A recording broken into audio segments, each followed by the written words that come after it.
Everyone says a black hole's core is infinitely dense. Here's the part nobody explains. Nothing infinite ever fell in. A star has a huge but finite mass. So think about it. Finite stuff going in should not give infinity coming out. That means the infinity is not an amount of stuff. It is the equations themselves shooting straight off the top of the graph. Now here is one way to read it. What if that infinity is not a glitch to smooth away? What if it is real, something to reckon with, the most energetic thing the math can even name?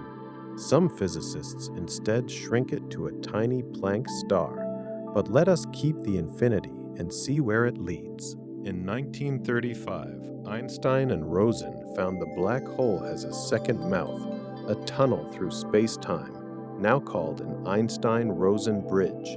Tearing one open would take infinite energy, and infinite energy is exactly what the singularity hands you. Sit with how neatly that fits. The one thing you would need to force open a doorway through space-time is the one thing the center of a black hole overflows with. The infinity everyone tries to erase could be the key that opens the bridge.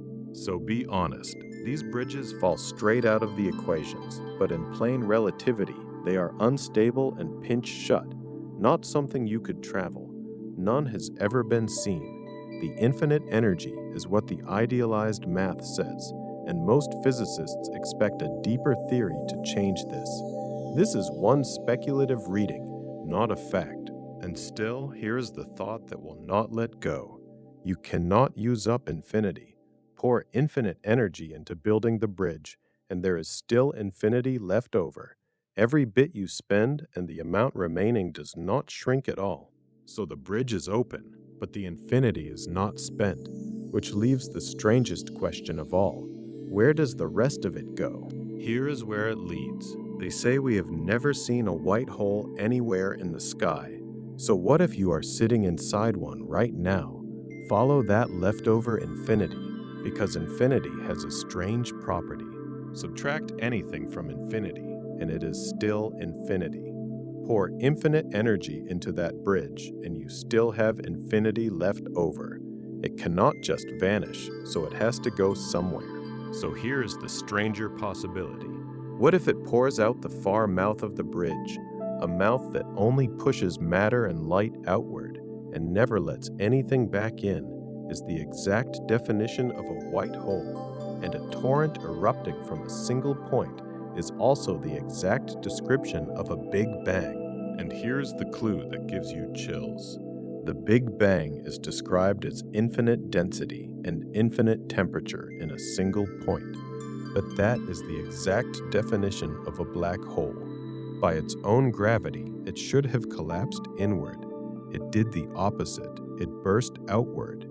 And an infinite density point that only pushes everything outward is not a black hole. It is a white hole. So maybe we never spot a white hole because we are living inside one. And our Big Bang was the bright far mouth of a black hole that collapsed in another universe.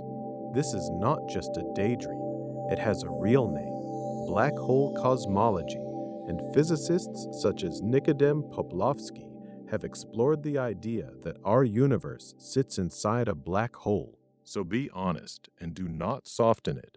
Mainstream cosmology answers the collapse question differently. The Big Bang was not matter inside space that could fall together. It was space itself expanding everywhere at once, with no outside and no center. Nothing to collapse into. That answer needs no white hole. This is speculation, maybe impossible to check from inside, and most physicists read these infinities as a sign we need quantum gravity, not proof of nested universes. Both readings sit side by side. We honestly do not know. And still, sit with the thought. Maybe every black hole overhead is a doorway, giving birth to a universe of its own. Maybe the light of your own beginning is the far side of someone else's collapse. We may need better math to know, but maybe infinity was never a wall. Maybe it was always a door.